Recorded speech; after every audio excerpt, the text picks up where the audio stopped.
Grace Whitmore touched the microphone and smiled. And finally she said, "We have someone who reminds us that not everyone needs to succeed to deserve an invitation." Laughter moved through the room.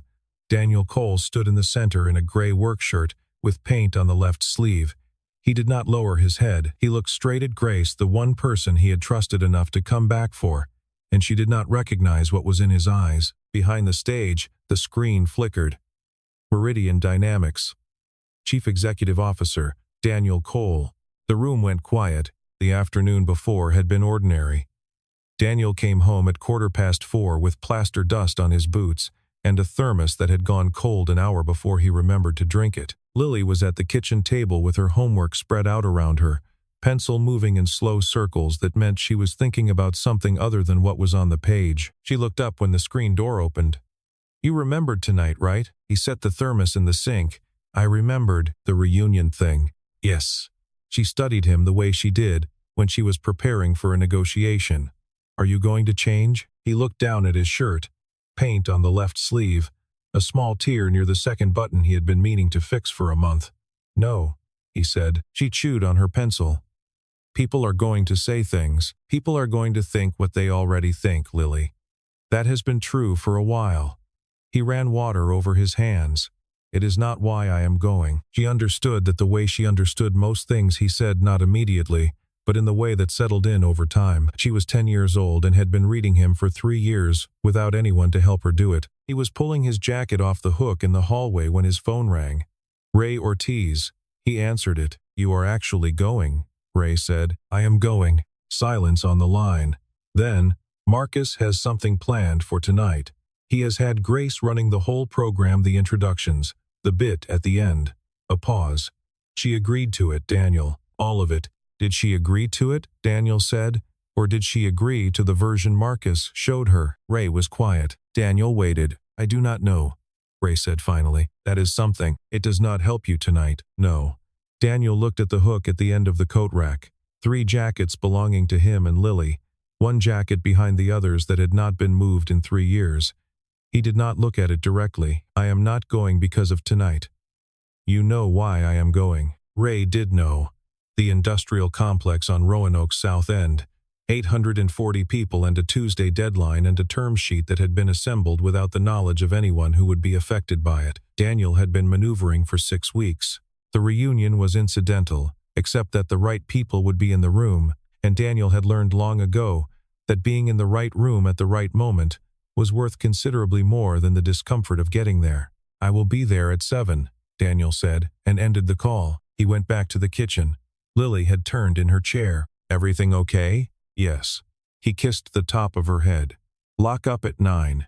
Do not wait up." "I always wait up." "I know. Do not." She smiled at the table rather than at him, which was her way of agreeing to something she was not actually going to do. He drove into the city with the windows down and the radio off, watching Roanoke pass on either side old mill buildings converted to apartments, the diner on Jefferson that had been there since before he was born, and the long stretch of Route 11 where the factory buildings stood in rows like something that had refused to adjust to the present tense. He had grown up here and left at 18 and come back 3 years ago with a 10-year-old and 2 suitcases and a company he ran from a laptop, and he had told no one anything. That had not been difficult. People rarely asked what you did when they thought they already knew. The Civic Center had been decorated to approximate the gymnasium none of them had ever really liked. Blue and white streamers, foam boards with photographs taken when everyone was 17, a banner over the doors that read "Class Reunion," with the letters slightly crooked, and no one apparently inclined to fix it. Daniel stood inside the entrance for a moment, reading the room. Grace Whitmore was at the far end near the low stage, speaking to 2 women he half recognized from old photographs. She held herself with the composed authority of someone who ran meetings for a living, weight back, chin level, hands available but not busy. He had read her official biography 3 times in the past month, for reasons that had nothing to do with the reunion. Director of Economic Development for the city of Roanoke. It was a precise fit for the person she had always appeared to be becoming. She glanced up when he walked in. A beat of recognition. A polite nod, clean and brief, the kind that acknowledged without committing to anything. Her expression offered nothing it needed to manage, Then she returned to her conversation. He found a spot near the back wall and stood with a glass of water. The evening moved through its paces. Introductions. A slideshow that someone had assembled with more effort than skill. A song from the wrong decade played at the wrong tempo. Grace managed all of it with an ease that confirmed what he already suspected. She was genuinely skilled at this. Reading the energy in a room, knowing when to let it breathe and when to move it along. She had been that way at 18 too, which was part of why Marcus had wanted her at the front of the room tonight. When she reached his name in the roster, she did it cleanly. And Daniel Cole, who has been keeping Roanoke's pipes and baseboards in excellent condition for quite a few years now. A brief glance at her notes, theatrical in its precision. "We appreciate you, Daniel." Laughter moved through the room.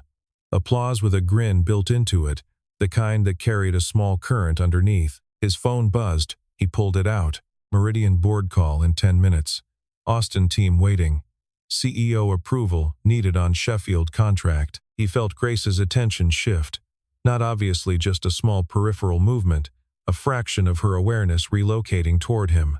She was standing close enough to catch the screen. He turned it face down against his palm before she could read past the first line. She moved on to the next name, but something in her voice had changed by one small degree.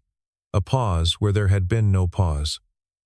A breath taken a syllable too early, then recovered. She finished the introduction. She moved to the next name on the list. In a room full of people who were laughing, Grace Whitmore looked down at her notes and did not laugh with them. She had read the line. The line had landed exactly where Marcus had designed it to land. The room had given him what he wanted. She had given him what he wanted. For the first time all evening, she was not quite where he had placed her. She could feel the distance between those two things, and it was smaller than it should have been, and she did not know yet what to do with that. After the formal program ended, and the room opened into conversation, Grace worked the crowd the way people in her position learn to a few words here. A check-in there, the practiced ease of someone who moved through public rooms professionally. Daniel watched her from near the bar, finished the last of his water, and crossed toward her. She saw him coming. He could tell by the small recalibration in her posture, the chin lifting a fraction of an inch. "Daniel." She extended her hand. He shook it. "You are good at this. You always were." She blinked, as though she had prepared for something different. "At what?" "Running a room." A short pause. She offered the standard. "It is good to see you. Are you doing well?" "I am fine." He looked past her briefly, then back. "How is the Whitmore Mill complex doing?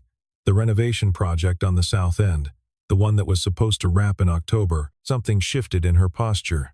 Not dramatically, just enough to notice if you were looking for it. "How do you know about that?" she asked. The timeline slipped, he said, as though she had asked about something else entirely.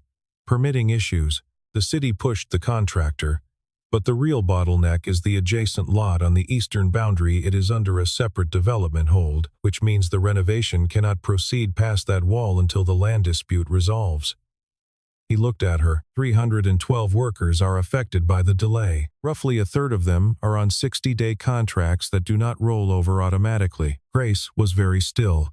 The noise of the room continued around them as if neither of them were standing inside it. "Where are you getting those numbers?" she asked. Her voice was even, but the evenness was deliberate. Daniel smiled. A small, unhurried smile that said nothing about the answer. A hand appeared at her elbow. Ray Ortiz, jacket not quite fitting right through the shoulders, leaning in with the expression of a man completing an errand. "Grace, Marcus needs you in the back for a minute." She looked at Ray, then back at Daniel, as if calculating how much of what she was thinking showed on her face. "We are not done." "No," Daniel said. "We are not." She went with Ray. Daniel picked up a fresh glass from the bar and stood quietly while a man named Gerald Pratt began a story about a fishing trip in the Outer Banks that had apparently involved considerable misfortune and one borrowed boat. Gerald did not ask Daniel what he did for a living. The two men standing nearby did not either. Nobody in the room asked. They thought they already knew, and knowing relieved them of the work of finding out. It was not a new experience. It was, in fact, an experience Daniel had been navigating for 3 years with a degree of deliberateness that most people would have found difficult to maintain. The work clothes helped. The truck helped. The general posture of a man content with small things helped most of all, because people found it easy to believe and did not look past it. What people rarely considered, in Daniel's experience, was that the man content with small things and the man running a $140 million company from a laptop were not in conflict with each other. They were the same person. The work clothes were not a disguise. He genuinely fixed things with his hands. He genuinely lived in the house on Maple Street and drove the truck and picked Lily up from school on Wednesdays. The rest of it was also true. People found it easier to accept one version of a person, so he let them. Ray returned 20 minutes later and positioned himself just to Daniel's left. She took the notes from him, Ray said, barely moving his lips. He only showed her the first sections when he briefed her earlier. She does not know what the fourth section says. Gerald was demonstrating something with both hands. I know, Daniel said. Ray waited. There was not more.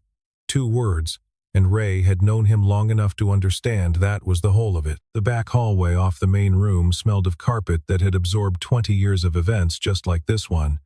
Marcus Riley was near a folding table with his jacket unbuttoned and his phone on the table face down. He looked like a man who had recently ended a call he would prefer had not been witnessed. He smiled when Grace came in.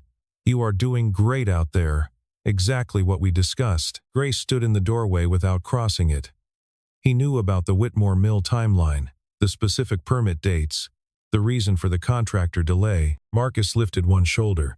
He is around town a lot. People talk. He knew the number of workers on 60-day contracts. Not approximately.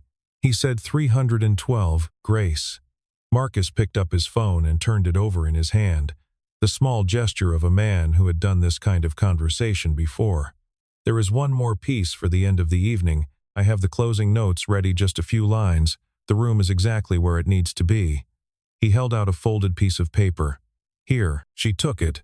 She did not open it. Reunion spirit, he said. You know how these things go. Nothing we have not done before. She looked at the paper. She thought about 312. The specificity of knowing something to that exact a number. The distance between knowing something approximately and knowing it precisely was the distance between someone who had heard about something and someone who had a reason to track it closely enough to count. Fine, she said. The word came out flat without her meaning it to. Marcus studied her for half a second, something behind his eyes recalculating, making a small adjustment. Then he smiled.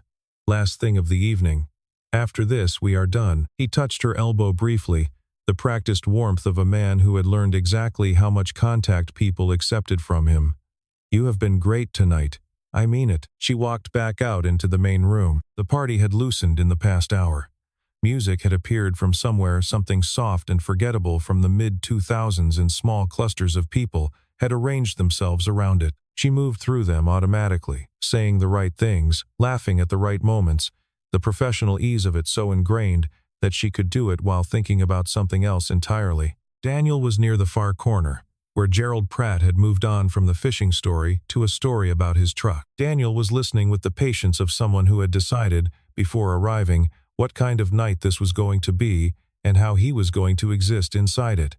Not performing indifference, simply having it, the way you had something you had been carrying long enough that it no longer felt like weight. Grace watched him from across the room for a moment. The stillness of him. The way he occupied the space without requiring it to be different from what it was. It was not the stillness of someone enduring something. It was the stillness of someone who had already arrived at the place he intended to be. She looked away. Ray found Daniel briefly, while Gerald's story was reaching its conclusion. She took the notes, Ray said, not moving his lips much. She has not opened them. Daniel looked at Gerald, who was demonstrating something with his hands. She will read them, and when she does, and then she will make a choice, Daniel said. People always do. That part is not mine. Near 10 o'clock, Marcus caught Grace's eye from across the room and tilted his head toward the stage. She excused herself from the conversation she was in and walked to the front. The microphone was where she had left it. She tapped it once and the room settled. All right, everyone. Conversations wound down. One last piece before we let you all get home. She unfolded the paper. She had read it in the hallway after Marcus left all 4 sections, straight through without stopping. The first 3 sections operated on the right side of sharp, the kind of thing reunion programs occasionally did, the kind of joke that produced a laugh and a small private wince from whoever it targeted, and then the room moved on, and everyone forgot about it by the time they reached the parking lot. The fourth section was not on the right side of anything. She began reading. The first line landed the way Marcus had predicted. She had watched him predict it, the slight forward lean when he described the bit to her, the certainty in his voice that came from having run this particular calculation before. He had been right about rooms for as long as she had known him. That was one of the things she had always found reassuring about him, and she was only now beginning to understand what reassurance had cost her. The second line got a louder response. She kept her voice even, her pacing steady, the practiced ease of someone who had been running events since before she was old enough to be paid for it. She reached the third line. Laughter, broader now, the room fully with her the way Marcus had known it would be. Across the room, Daniel stood with his arms at his sides, and his face composed in the way of someone who had decided, before tonight began, what he would and would not react to. He was not watching her. He was looking at a point somewhere past her left shoulder, present in the room without requiring anything from it, with the particular stillness of a man who had spent considerable time learning to be still. She looked at the fourth line, his daughter's name, a punchline constructed around the absence of a mother, framed as a joke about failed ambitions and poor choices. The mechanism of the joke required a child's grief to function. Without that grief, there was nothing there. She stopped. The room took 2 full seconds to realize she had stopped. Someone coughed. Marcus, from near the side wall, looked at her. His chin moved almost imperceptibly. Continue. She looked at Daniel. He was not watching her. He was simply in the room, present in the quiet way of someone who had already made peace with every version of how this evening might end. Whatever she did from here, he had not needed it to go any particular way. She folded the paper. Actually, she said into the microphone, let us skip that last section. She set the paper on the edge of the stage. She announced last call for the bar, and the room moved on in the way that rooms move on when the silence is filled quickly enough that no one has to decide what to do with it. Marcus walked out through the side exit without looking at anyone. His face was a closed door. Ray stood near the bar and watched the exit door swing shut behind him.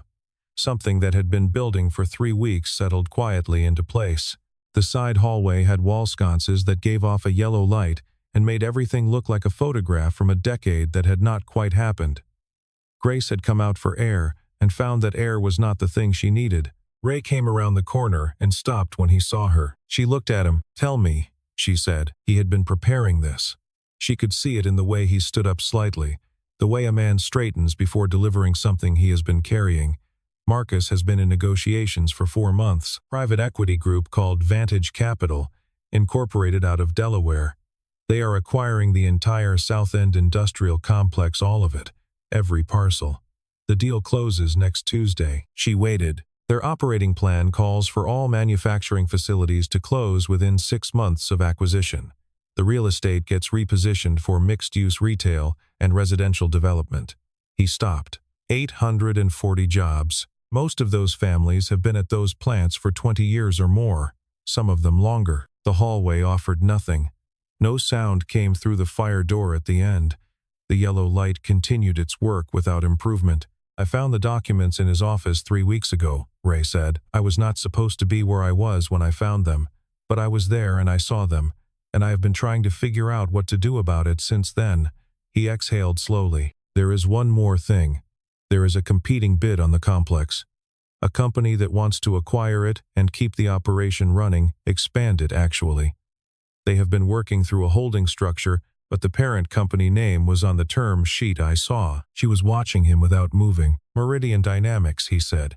The CEO name on the acquisition filing is Daniel Cole. The hallway did not change. The sconces gave off their yellow light. The fire door stayed closed. Grace stood with that information and allowed it to do what it was going to do. She thought about a man who knew that 312 people were on 60-day contracts, not approximately 300. 312. She thought about a man who had walked into this room in paint-stained work clothes and absorbed everything the evening had sent his way, without shifting his weight or his expression, who had asked her about the Whitmore Mill timeline with the precision of someone who had been paying close attention for a reason. She thought about the fourth line on the paper still folded in her coat pocket. She had read 3 lines before she stopped. 3, not 1. She was not going to stop being aware of that. The fire door at the end of the hallway did not open. The ceiling did not rearrange itself into something more comfortable. She was still the person who had been standing at that microphone, and the hallway did not offer her a version of herself that made that easier to inhabit. She did not run back into the main room to find him. She stood in the hallway alone for another minute, with what had just broken open, and then she pushed off the wall and went back through the door. Marcus was at the bar refilling his drink when she crossed the room toward him. He watched her coming and assembled his expression into something practiced and warm. "Good instinct on the skip," he said. The room was where it needed to be regardless. "When does the deal close?" she said. The warmth left his face, not gradually, as though it had simply been turned off. "I do not know what Ray told you." "Tuesday. He told me Tuesday. Is that the correct date?" These negotiations involve a level of complexity that the city does not have complete visibility into. There are factors that 840 people work in those facilities. He set his glass down. When he looked at her now, the overlay she had been reading for 15 years was gone, and what was underneath had always been there. She was simply seeing it without the other thing on top. "You are an economic development director. You understand how these processes work. The complex has been operating at a loss for 3 consecutive years. Private capital creates new activity, new tax base. Their plan closes the factories. You are going to trust a man who repairs people's baseboards over someone who has spent 15 years building something in this city?" She did not answer that.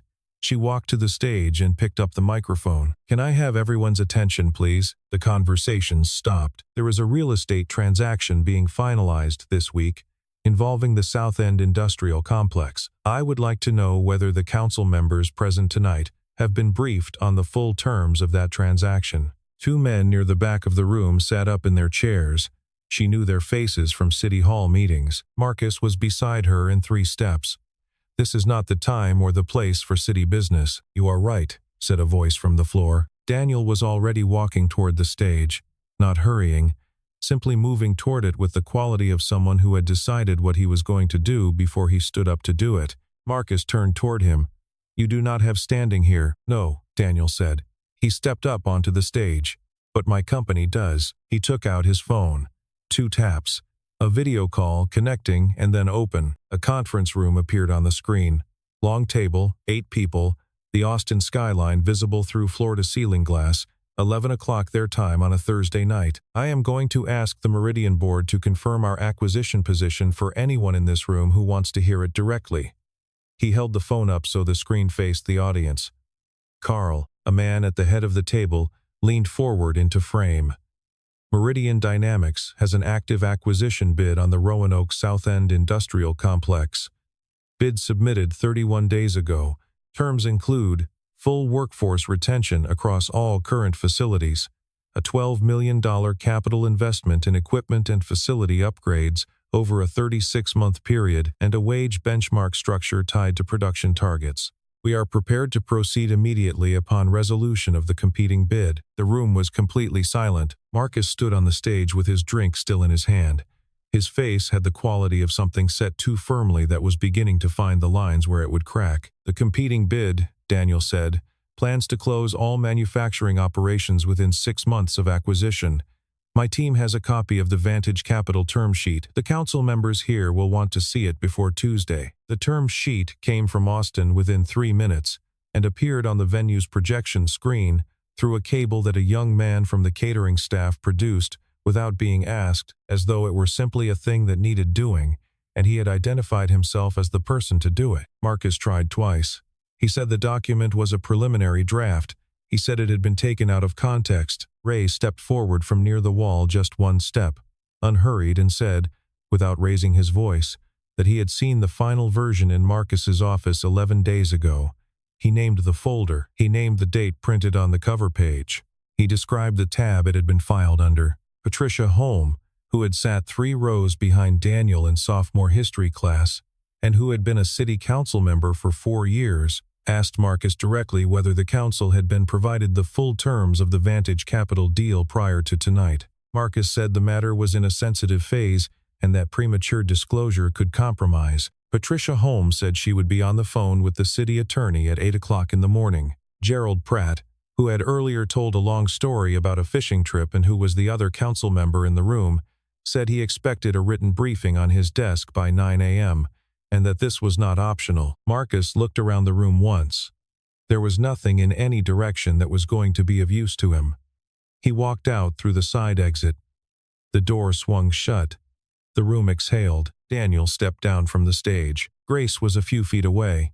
The space between them was different from what it had been at the beginning of the evening, charged in the way that air is charged just before pressure changes. Not electricity exactly, but the presence of something that had not been there before. She moved to stand beside him, not saying anything. He did not say anything either. Just the two of them standing in the same place. The room around them had broken into the urgent murmur of people working through something together. Where Grace and Daniel stood, the quiet was separate from all of that. She was aware of what she had done tonight and what he had been doing at the same time, and the distance between those two things was not a comfortable place to stand. She did not try to make it more comfortable. She did not look for the right thing to say. There were things she could say. None of them were adequate, and she was not in the habit of offering what was not adequate. He did not need her apology. Whatever he had come here to do, it had not required her apology as a precondition. He had walked in knowing what the evening would bring and had come anyway. Because 840 people were going home tomorrow without knowing what had been decided on their behalf, and he had been the one positioned to do something about it. That was the thing she was going to carry for a while. The weeks that followed moved at the institutional pace of things that involved documents and meetings and people in offices, making decisions that affected people who were not in offices. There were public statements from the city. There were responses from Meridian that confirmed what had been confirmed on a projection screen in the Civic Center. There was a quiet Tuesday morning when Marcus Riley submitted his written resignation from the city council and was, by the end of that week, no longer a presence in Roanoke. He left without ceremony, which was appropriate. Ray Ortiz received a phone call from an Austin area code on a Wednesday afternoon. The voice was Daniel's, and it was brief in the way that Daniel was brief. A position was available at the Roanoke facility plant operations manager.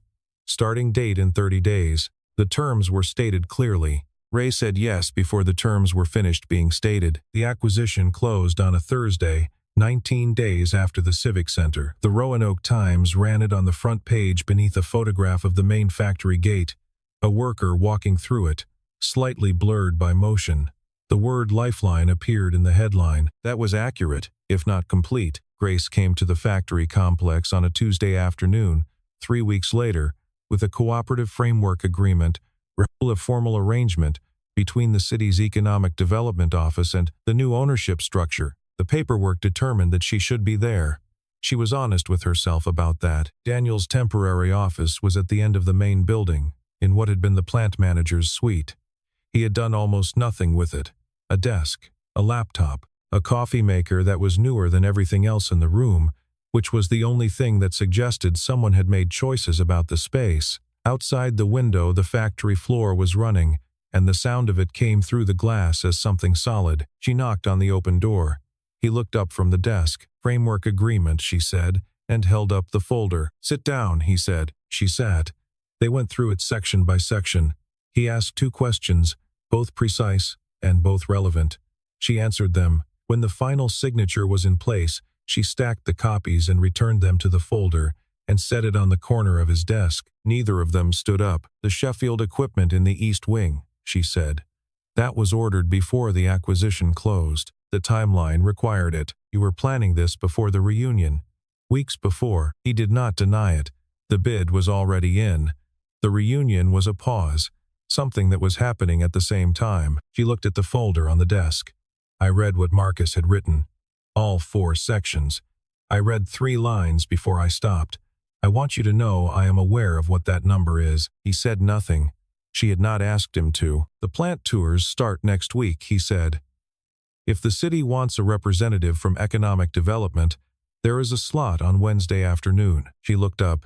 I can send someone from my office. You could come yourself, he said. A plain sentence. Nothing in it except what it said.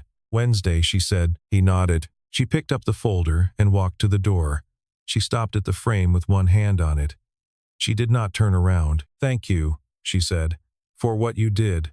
For the people here. A pause behind her. Brief and not uncomfortable. They were worth doing it for, he said. She left. The factory floor outside went on without either of them, the way real things do. It was a Thursday afternoon in late October when Grace was cutting through Elmwood Park on her way back from a site visit on the South End. She was looking at her phone when she heard her name. Not quite her name.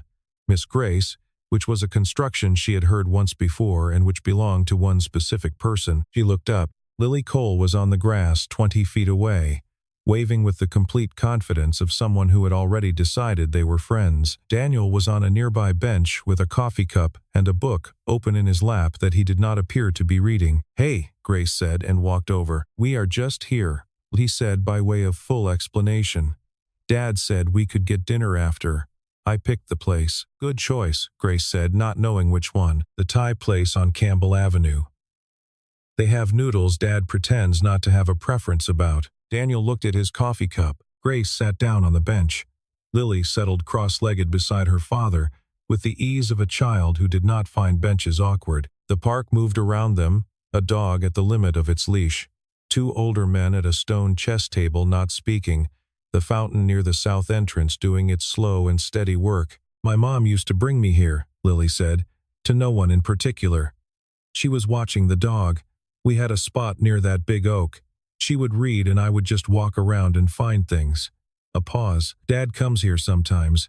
Not when I am with him. I know because he tells me he went for a drive, but he smells like fountain water when he gets home." Daniel looked at the fountain. Grace said nothing. "I think it is okay," Lily said. "I think Mom would have thought so too. She used to say he needed places where he could just stop, because he does not stop very much on his own." She picked at a loose thread on her sleeve. She was right about that part. The fountain went on. Grace did not know what to say. She had been learning recently that in certain moments, not knowing was the appropriate place to be, and that sitting inside it without trying to fill it was something she could do. "I am glad you came today," Lily said, plainly and without ceremony. "Dad does not add people very much. He had more people around him before, I think, when things were different. Now it is mostly just us." A brief consideration. "And Ray, but Ray talks too much about baseball." Daniel smiled at his coffee cup. The light was changing. October moved the light out earlier than expected, without much warning. The park was still and gold and faintly cold. Eventually Lily spotted something near the oak tree and went to investigate it, moving across the grass with the purposeful urgency that children brought to things that interested them. Grace and Daniel were alone on the bench. The space between them was not large. Neither of them addressed it in either direction. They sat in the quiet and watched the park do what it did. After a while Grace stood. "I should get back." Daniel stood. He did not have a reason to. He stood anyway. Lily came running back and hugged Grace briefly, and with full commitment, the way children hug when they have already made up their minds about someone. "Bye, Miss Grace. You should come to the Thai place sometime. They have other things besides the noodles." "I will keep that in mind," Grace said. They walked to the park gate together. Lily a few steps ahead. At the sidewalk she would turn south and they would turn north. And there was a pause at the gate, brief and without ceremony, asking for nothing. "Goodbye," she said. "Goodbye," Daniel said. She started walking. Half a block south she turned back the way you do when you want to confirm something was real. Daniel was still at the gate. He raised one hand, not a wave exactly, just an acknowledgement that she had turned, and he had seen it. She faced forward and kept walking, and the park fell away behind her, and Roanoke went on being exactly what it had always been. Neither of them had been looking.